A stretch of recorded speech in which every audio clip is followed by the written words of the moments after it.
ಓಂ ನಮ ವೆಂಕಟೇಶಾಯ. ವೀಕ್ಷಕರೇ, ತಮಗೆಲ್ಲ ತಿರುಪತಿಗೆ ಹೋಗಿರುವಂತ ಎಲ್ಲ ಭಕ್ತಾದಿಗಳು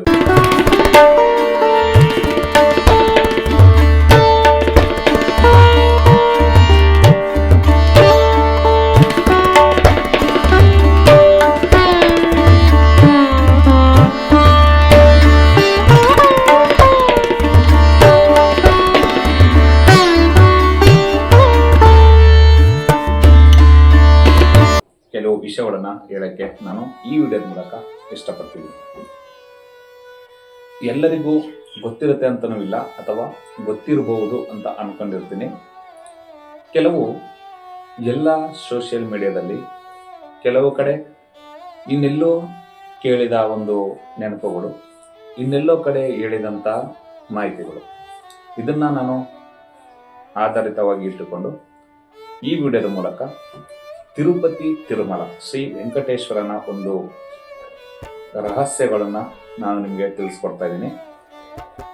ವೀಕ್ಷಕರೇ, ನಿಮ್ಗೆಲ್ಲ ಗೊತ್ತೇ ಇದೆ, ತಿರುಪತಿಗೆ ಶ್ರೀ ತಿರುಮಲದಲ್ಲಿರುವಂತಹ ಶ್ರೀನಿವಾಸನಿಗೆ ಎಲ್ಲಿಂದ ಅವನಿಗೆ ಅಲಂಕಾರಕ್ಕೆ ಹೂಗಳು ಬರುತ್ತೆ, ಆ ಹೂವು ಎಲ್ಲಿಗೆ ಹೋಗುತ್ತೆ, ಯಾವ ಊರಿಂದ ಬರುತ್ತೆ, ಅದು ಎಷ್ಟೆಷ್ಟು ಬರುತ್ತೆ, ಇದೆಲ್ಲ ನಾನು ನಿಮಗೆ ಹೇಳ್ತಾ ಹೋಗ್ತೀನಿ. ಮೊದಲನೇದಾಗಿ ಶ್ರೀ ವೆಂಕಟೇಶ್ವರ ತಿರುಮಲ ಬೆಟ್ಟಕ್ಕೆ ಪ್ರತಿಯೊಬ್ಬರು ಕಾಲ್ನಡಿಗೆ ಅಥವಾ ಶ್ರೀವಾರಿ ಮೆಟ್ಟಿಲು, ಅಲಿಪಿರಿ ಮೆಟ್ಟಿಲು ಇಲ್ಲಿಂದ ಹೋಗ್ತೀರಾ. ಇನ್ನು ಕೆಲವು ಜನ ಬಸ್ ಮತ್ತೆ ಕಾರಲ್ಲಿ ಹೋಗ್ತೀರಾ. ವೀಕ್ಷಕರೇ, ದಯವಿಟ್ಟು ಇದನ್ನ ನೀವು ತಿಳ್ಕೋಬೇಕಾಗತ್ತೆ. ಕೆಲವು ವರ್ಷಗಳ ಹಿಂದೆ, ಅಂದ್ರೆ ಒಂದು 400-500 ವರ್ಷಗಳ ಹಿಂದೆ, ಒಂದು ಊರಿನಲ್ಲಿರುವಂತಹ ಪಲ್ಲವಿ ಎಂಬ ಹುಡುಗಿ ಮೇಲೆ ಶ್ರೀನಿವಾಸರವರು ಕನಸಲ್ಲಿ ಬಂದು ಹೇಳ್ತಾರೆ, ನೋಡಮ್ಮ, ನನಗೆ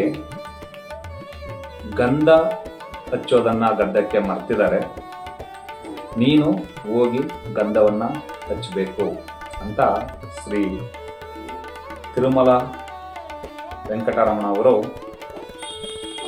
ಆ ಹುಡುಗಿ ಕನಸಲ್ಲಿ ಬಂದು ಹೇಳ್ತಾರೆ. ಆ ಹುಡುಗಿ ಕಣ್ಣು ಬಿಟ್ಟು ನೋಡಿದಾಗಲೂ ಕೂಡ ಆ ಕನಸು ಯಾವಾಗಲೂ ಸುಳ್ಳಾಗಿರಲ್ಲ, ಸತ್ಯನೇ ಆಗಿರುತ್ತೆ. ನೀವು ಒಂದು ಸಲ ಊಹೆ ಮಾಡ್ಕೊಂಡು ನೋಡ್ಕೊಳ್ಳಿ ಹೇಗಿದೆ ಇದು ಅಂತ. ಆ ಊರಿನಿಂದ ಶ್ರೀನಿವಾಸ ಬೆಟ್ಟಕ್ಕೆ, ಅಂದ್ರೆ ತಿರುಪತಿ ವೆಂಕಟರಮಣ ಸ್ವಾಮಿಗೆ ಹೂಗಳು ಬರ್ತಾ ಇರುತ್ತೆ. ಆ ಬೆಳಗಿನ ಜಾವ, ಅಂದ್ರೆ ಸುಪ್ರಭಾತ ಪೂಜೆ ಟೈಮಲ್ಲಿ ಆ ಹುಡುಗಿ ಅದೇ ಒಂದು ಟ್ರ್ಯಾಕ್ಟರ್ನಲ್ಲಿ ಬಂದು ಯಾರಿಗೂ ಗೊತ್ತಿಲ್ಲದಾಗೆ ತಾನು ಬರುವ ಸಮಯದಲ್ಲಿ ಎಲ್ಲ ಬಾಗಿಲು ಕೂಡ ತೆಗೆಯುತ್ತೆ. ಆಗ ಆ ಪಾಪು ಏನ್ ಮಾಡುತ್ತೆ, ಗಂಧನ ವೆಂಕಟರಮಣ ಸ್ವಾಮಿ ಗದ್ದಕ್ಕೆ ಹಚ್ಚುತ್ತೆ. ಹಚ್ಚಿದ ನಂತರ ಆ ಶ್ರೀನಿವಾಸನ ಮುಖದಲ್ಲಿ ನಗು ಮುಖ ಹರಡುತ್ತಂತೆ. ಇದು ಎಷ್ಟು ಜನಕ್ಕೆ ಗೊತ್ತು? ನಮಗೆ ಅಲ್ಲಿನ ಅರ್ಚಕರು ಹೇಳಿದಂತ ಇದು ಒಂದು ಮಾಹಿತಿ. ನಂತರ ಎರಡನೇ ಮಾಹಿತಿ ನಿಮಗೆಲ್ಲ ಗೊತ್ತಿರಲಿ, ಶ್ರೀನಿವಾಸನಿಗೆ ಹಾಕಿದಂತ ಹೂವುಗಳು ಮತ್ತು ಅಭಿಷೇಕ ಮಾಡಿದ್ದ ನೀರು ಮತ್ತೆ ಪಚ್ಚ ಕರ್ಪೂರ. ವೀಕ್ಷಕರೇ, ಪಚ್ಚ ಕರ್ಪೂರನ ಬರೀ ಒಂದು ಕಲ್ಲಿನ ಮೇಲೆ ಹಚ್ಚಿ ನೋಡಿ, ಅದಕ್ಕೆ ಇಷ್ಟು ಲಿಮಿಟ್ ಅಂತ ಇರುತ್ತೆ, ಕಲ್ಲು ಸೀಲ್ ಬಿಟ್ಬಿಡುತ್ತೆ. ಆದ್ರೆ ಈ ಸಾಲಿಗ್ರಾಮ ಶಿಲೆ, ಅಂದ್ರೆ ಸಾಕ್ಷಾತ್ ಭಗವಂತ ನಿಂತಿರುವಂತಹ ಆ ಶಿಲೆ ಪಚ್ಚ ಕರ್ಪೂರದಲ್ಲೇ ಯಾವುದೇ ಕಾರಣಕ್ಕೂ ಅದು ಜಗ್ಗಲ್ಲ. ನಿಮ್ಗೆ ಆಶ್ಚರ್ಯ ಆಗ್ತಾ ಇರ್ಬೋದು, ಏನ್ ಶರತ್ ಈ ತರ ಹೇಳ್ತಾ ಇದ್ದಾನೆ ಅಂತ.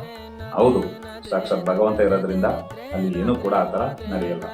ಎಷ್ಟೋ ಸಾವಿರಾರು ವರ್ಷದಿಂದ ಉರಿತಾ ಇರತಕ್ಕಂತ ಒಂದು ದೀಪ, ಆ ದೀಪನೂ ಕೂಡ ಅಷ್ಟೇ ಇವತ್ತಿನವರೆಗೂ ಹಾರಿಲ್ಲ. ಭಕ್ತಾದಿಗಳು ಮತ್ತೆ ಅರ್ಚಕರು ಅಲ್ಲಿನ ಸಂಪ್ರದಾಯದಂತೆ ದೀಪಗಳಿಗೆ ಎಣ್ಣೆ ಹಾಕ್ತಾರೆ ನಿಜ, ಆದ್ರೆ ಅವತ್ತು ಕಸಿದಂತ ಆ ಒಂದು ದೀಪ ಇಲ್ಲಿವರೆಗೂ ಹಾರಿಲ್ಲ. ದೇವರ ಕೃಪೆಯಿಂದ ತುಂಬಾ ಅದ್ಭುತವಾಗಿ ಬೆಳಗ್ತಾ ಇದೆ. ಹಾಗೇನೆ ನಿಮಗೆ ಹೂವಿನ ಬಗ್ಗೆ ಹೇಳೋಣ ಅಂತ ಬಂದ್ರೆ, ತಿರುಪತಿಗೆ ನೀವು ಹೋಗ್ತಾ ಇರ್ತೀರಾ, ಕೆಲವು ಜನ ಪೂಜೆಗೆ ಅಂತಾನೆ ಊಟಕ್ಕೆ ಹೋಗ್ತೀರಾ, ಇನ್ನು ಕೆಲವು ಜನ ದೇವಸ್ಥಾನಗಳಿಗೆ ಮಾಮೂಲಿ ಹೋಗ್ತಾ ಇರ್ತೀರಾ, ಪೂಜೆಗೆ ಅಂತ ತಗೋಗ್ತೀರಾ. ಆದ್ರೆ ಇಲ್ಲಿ ಏನಾಗುತ್ತೆ ಅಂದ್ರೆ, ನೀವು ತಗೋದಂತ ಹೂವನ್ನ ಪೂಜೆ ಮಾಡ್ತಾರೆ ನಿಜ, ಆದ್ರೆ ತಾವು ತರಿಸ್ಕೊಳ್ತಾರಲ್ಲ, ಅಂದ್ರೆ ಅದೊಂದು ಪುಟ್ಟ ಗ್ರಾಮ ಇದೆ, ಆ ಗ್ರಾಮಕ್ಕೆ ಇದುವರೆಗೂ ಯಾರು ಕೂಡ ಹೋಗಕ್ಕಾಗಲ್ಲ, ಆ ಗ್ರಾಮದವರು ಈ ಕಡೆ ಬರೋಕ್ಕೂ ಆಗಲ್ಲ. ಆದ್ರೆ ತಿರುಪತಿ ವೆಂಕಟರಮಣ ಸ್ವಾಮಿಗೆ ಅಲ್ಲಿನಿಂದನೇ ಹೂವುಗಳು ಬರೋದು. ಆ ಹೂವನ್ನ ದೇವರಿಗೆ ಹಾಕಿ ಪೂಜೆ ಎಲ್ಲ ನಡೆದ ನಂತರ ಮತ್ತೆ ಹೂವನ್ನ ಚೇಂಜ್ ಮಾಡ್ಬೇಕಿರುತ್ತಲ್ಲ ನೋಡಿ, ಆ ಹೂವಿನ ಅಂದ್ರೆ ದೇವರ ಹಿಂಭಾಗ ಒಂದು ಬಾವಿ ತರ ಇದೆ ಅಂತೆ, ಅಲ್ಲಿ ತೆಗೆದು ಹಾಕಿ ಅವರು ತಿರುಗಿ ಕೂಡ ನೋಡಲ್ಲ. ಆ ಹೂವನ್ನ ತೆಗೆದು ಅಲ್ಲಿ ಹಾಕಿ ಮುಂದೆ ಬಂದ್ರೆ ಅದೆಲ್ಲಿಗೆ ಹೋಗುತ್ತೆ ಅಂದ್ರೆ ಕಾಳಸ್ತಿ ಹತ್ರ ವೇರ್ಪಡೋ ಅಂತ ಒಂದು ನದಿ ಇದೆ, ಆ ನದಿಗೆ ಹೋಗುತ್ತೆ ಅನ್ನೋ ಒಂದು ಮಾಹಿತಿ. ನನ್ಗೆಲ್ಲ ಇದು ಗೊತ್ತಾಗ್ತಾ ಇರ್ಬೋದು ಅಂತ ಅನ್ಕೊಳ್ತೀನಿ. ಹಾಗೇನೆ ಕೆಲವು ವರ್ಷಗಳ ಹಿಂದೆ 1978 ಆ ಇಸ್ವಿಲಿ ನಡೆದಂತ ನಿಜವಾದ ಘಟನೆ. ಅವತ್ತಿನ ಕಾಲ ತುಂಬಾ ಬರಗಾಲ ಬಂದಿರುತ್ತೆ, ಬೆಟ್ಟದ ಮೇಲೆ ಸ್ವಲ್ಪನೂ ಕೂಡ ನೀರಿರಲ್ಲ, ಭಕ್ತಾದಿಗಳು ಹೋದವರಿಗೆ ಸ್ನಾನ ಮಾಡಕ್ಕೂ ಇರಲ್ಲ. ಕೊನೆಯದಾಗಿ ದೇವಾಲಯನ ಒಂದು ಬಾಕಲನ್ನೇ ಮುಚ್ಚಬೇಕಾದ ಒಂದು ಸನ್ನಿವೇಶ ಇರುತ್ತೆ. ಅಷ್ಟು ಸುಡು ಬಿಸಿಲು, ಫುಲ್ಲು ಬರಗಾಲ. ಕೊನೆಯದಾಗಿ ಅಲ್ಲಿನ ಮುಖ್ಯಸ್ಥರು ನೋಡಿ ಹೇಳ್ತಾರೆ, ನನ್ನ ಕತೆ ಮುಗೀತು, ಏನ್ ಮಾಡೋದು ಭಕ್ತಾದಿಗಳಿಗೆ ಅಂತ ಅನ್ಕೊಂಡು ರಾತ್ರಿ ಸಮಯ ಪೂಜೆ ಮಾಡಿ ಎಲ್ಲರೂ ಮನೆಗಿರ್ತಾರಂತೆ. ಎಲ್ಲಿಂದ ಬರುತ್ತೋ ಗೊತ್ತಿಲ್ಲ, ಗರ್ಭಗುಡಿಯಲ್ಲಿ ಗಂಟೆ ನಾದ ಫುಲ್ಲು ಸೌಂಡ್ ಬರುತ್ತಂತೆ, ಗಂಟೆಗಳ ಶಬ್ದ. ಅಲ್ಲಿ ಮನೆಗಿರತಕ್ಕಂಥ ಜನಗಳೆಲ್ಲ ಎದ್ದಿ ಕೂತ್ಕೊಂಡು ಒಬ್ರಿಗೊಬ್ರು ಮುಖ ನೋಡ್ಕೊಳ್ತಾ ಇರ್ತಾರಂತೆ. ಅದೇ ಸಮಯದಲ್ಲಿ ಮಳೆ ತುಂಬಾ ಅಬ್ಬರವಾಗಿ, ಬೆಟ್ಟದಲ್ಲಿ ಕಲ್ಲೇಣಿ ಕೂಡ ತುಂಬ ಇರುವಷ್ಟು ನೀರು ನೋಡಿ. ಅದಕ್ಕೆ ಹೇಳೋದು, ಸಾಕ್ಷಾತ್ ವೆಂಕಟರಮಣ ಸ್ವಾಮಿನಲ್ಲಿ ನೆಲೆಸಿರ್ಬೇಕಾದ್ರೆ ಭಕ್ತಾದಿಗಳು ನಂಬಿ ಹೋಗಿರ್ತಾರೆ, ಅವ್ರ ಕೈನ ಯಾವತ್ತವನು ಬಿಡಲ್ಲ ಅನ್ನೋದು ಭಕ್ತಾದಿಗಳ ಒಂದು ನಂಬಿಕೆ. ವೀಕ್ಷಕರೇ, ನಾನು ನಿಮಗೆ ಹೇಳ್ತಾ ಇರೋದು ಇಷ್ಟು ಪಾಯಿಂಟ್ಗಳು ನಿಮಗೆ ನೆನಪು ಮಾಡ್ಕೋಬೇಕು. ಹಾಗೇನೆ ಕಾಲ್ನಡಿಗೆ ಹೋಗುವಂಥ ಭಕ್ತಾದಿಗಳು ಕೂಡ ಅಲ್ಲಿನ ಸ್ವಚ್ಛತೆ ಸೌಕರ್ಯಗಳನ್ನು ಕಾಪಾಡ್ಕೋಬೇಕು. ಮತ್ತು ನೀವು ನೆನಪಿಡಬೇಕಾದಂಥ ಒಂದು ವಿಷಯ, ಪುನುಗು ಬೆಕ್ಕು ಯಾರು ನೋಡಿರ್ತೀರ? ಎಲ್ಲ ನೋಡಿರ್ತೀರ, ಆದರೆ ಕೆಲವು ಜನಕ್ಕೆ ಗೊತ್ತಿರಲ್ಲ. ಅದರ ಸುಗಂಧನ ವೆಂಕಟರಮಣ ಸ್ವಾಮಿ ಹಣೆ ಮೇಲೆ ಹಚ್ಚುತ್ತಾರೆ. ಅದರ ಒಂದು ಎಣ್ಣೆ ಹೆಂಗೆ ಅಂತ ಹೇಳ್ತೀನಿ ಕೇಳಿ. ಏನು ನಾವು ಈಗ ಏನ್ ಹೇಳ್ತೀವಿ, ಗಂಧದ ಮರ ಮತ್ತೆ ಪುನುಗು ಬೆಕ್ಕಿಗೆ ಗಂಧದ ಮರನ್ನ ಕಟ್ಟಿದಾಗ ಅದೇನಾಗುತ್ತೆ, ಅದನ್ನ ಉಜ್ಜಿ ಉಜ್ಜಿ ಉಜ್ಜಿ ಉಜ್ಜಿ ಏನ್ ಮಾಡುತ್ತೆ, ಎಣ್ಣೆ ತರ ಆಗುತ್ತೆ. ಅದನ್ನ ತೆಗೆದು ಶ್ರೀನಿವಾಸನ ಹಣೆ ಮೇಲೆ ಹಚ್ಚುತ್ತಾರಂತೆ. ಆಗ ಶ್ರೀನಿವಾಸನ ಮೊಗದಲ್ಲಿ ನಗು. ಮತ್ತೆ ಇನ್ನೊಂದು ವಿಷಯ ನೆನ್ಪಿಟ್ಕೊಳ್ಳಿ, ಗುರುವಾರ ತಿರುಪತಿನಲ್ಲಿ ಯಾವುದೇ ಕಾರಣಕ್ಕೂ ಯಾರು ಕೂಡ ಮೋಸ ಮಾಡಲ್ಲ, ಯಾವುದೇ ಕಾರಣಕ್ಕೂ ಅಲ್ಲಿನ ಜನ ಮೋಸ ಹೋಗಲ್ಲ. ಏನಕ್ಕೆ ಅಂದ್ರೆ ಶ್ರೀನಿವಾಸನ ಒಂದು ಮಹಿಮೆ.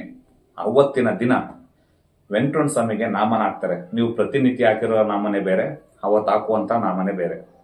ಇಷ್ಟು ನಾಮ ಹಾಕಿ ಅರ್ಧ ಕಣ್ಣು ಮುಚ್ಚಿರುತ್ತೆ. ಆದ್ರೆ ಗುರುವಾರ ಚಿಕ್ಕದಾಗಿ ನಾಮ ಹಾಕಿರ್ತಾರೆ, ಬರೀ ಇಷ್ಟೇ ಇರುತ್ತೆ. ಅಂದ್ರೆ ಅವತ್ತಿನ ದಿನ ಗುರುವಾರ ಶ್ರೀನಿವಾಸ ಎಲ್ಲ ಭಕ್ತಾದಿಗಳನ್ನು ನೋಡ್ತಾ ಇರ್ತಾನೆ ಅಂತ. ಅವತ್ತು ಪ್ರತಿಯೊಬ್ಬ ಭಕ್ತನು ಕೂಡ ನೋಡ್ತಾನಂತೆ ಗುರುವಾರ. ಅವತ್ತು ಅದ್ದೂರಿಯಾಗಿ ಪೂಜೆ ನಡೆಯುತ್ತೆ ಅಲ್ಲಿ. ಗುರುವಾರ ಎಲ್ಲರನ್ನೂ ನೋಡ್ತಾನೆ, ಪ್ರತಿನಿತ್ಯನೂ ನೋಡ್ತಾನೆ, ಆದ್ರೆ ಗುರುವಾರ ಸ್ಪೆಷಲ್ ಆಗಿ ನೋಡ್ತಾನೆ. ಇದು ಕೆಲವು ಭಕ್ತಾದಿಗಳು ಹೇಳಿರೋ ಮಾಹಿತಿ. ಅಂದ್ರೆ ಅರ್ಚಕರೇ ಕೂಡ ಹೇಳಿದ್ದಾರೆ, ಗುರುವಾರ ಎಲ್ಲ ಭಕ್ತಾದಿಗಳು ನೋಡುವುದಕ್ಕೆ ಅನುಕೂಲ ಮಾಡ್ಕೊಡ್ತಾರೆ. ಆದ್ರೆ ಎಲ್ಲ ದಿನನೂ ಯಾಕೆ ಫುಲ್ಲು ನಾಮ ಹಾಕ್ತೀರಾ, ಗುರುವಾರ ಅಷ್ಟೇ ಮಾತ್ರ ಹಾಕ್ತೀರಾ ಅಂದ್ರೆ ಅದು ಹಿಂದಿನಿಂದ ಬಂದಿರೋಂಥ ಸಂಪ್ರದಾಯ. ಗುರುವಾರದಂದು ಅಷ್ಟೇ ನಾಮ ಹಾಕೋದು, ಯಾಕೆಂದ್ರೆ ತಿರುಪತಿ ವೆಂಕಟರಮಣ ಸ್ವಾಮಿ ಎಲ್ಲ ಭಕ್ತಾದಿಗಳನ್ನ ನೋಡಕ್ಕೆ ಅಂತಾನೆ ಬರ್ತಾನೆ ಅಂತೆ. ಇದೊಂದು ನಂಬಿಕೆ ಎಲ್ಲರ ಭಕ್ತರ ಕೂಡ ಇದೆ. ಹಾಗೇನೆ ವೀಕ್ಷಕರಿಗೆ ಇನ್ನೊಂದು ಮಾಹಿತಿ ತಿಳಿಸಲಿದೆ.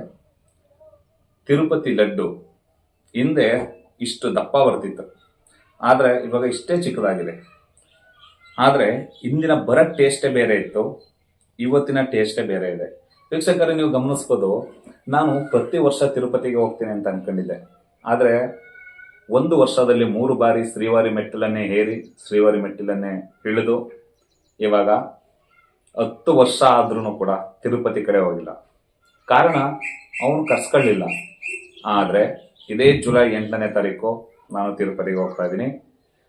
ಶ್ರೀನಿವಾಸ ಕರ್ಸ್ಕೊಳ್ತಾ ಇದ್ದಾನೆ, ನೋಡಕ್ಕೆ ಅಂತಾನೆ ಹೋಗ್ತಾ ಇದ್ದೀನಿ. ಎಲ್ಲ ದೇವರಿಚ್ಛೆ, ನಮ್ದೆಲ್ಲ ಏನಿದೆ.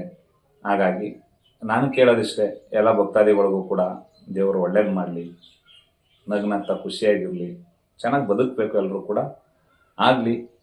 ಸಂತೋಷದಿಂದ ತಾವೆಲ್ಲರೂ ಶ್ರೀನಿವಾಸನ ದರ್ಶನ ಮಾಡಿ ಹಾಗೆ ಅಲ್ಲಿ ಸಿಕ್ಕಂತ ಅಗರಬತ್ತಿಗಳನ್ನು ತಂದು ನಿಮ್ಮ ಮನೆಯಲ್ಲಿ ಹಚ್ಚಿ ಮನೆಯನ್ನು ತಿರುಮಲ ಮಾಡಿ. ಧನ್ಯವಾದಗಳು.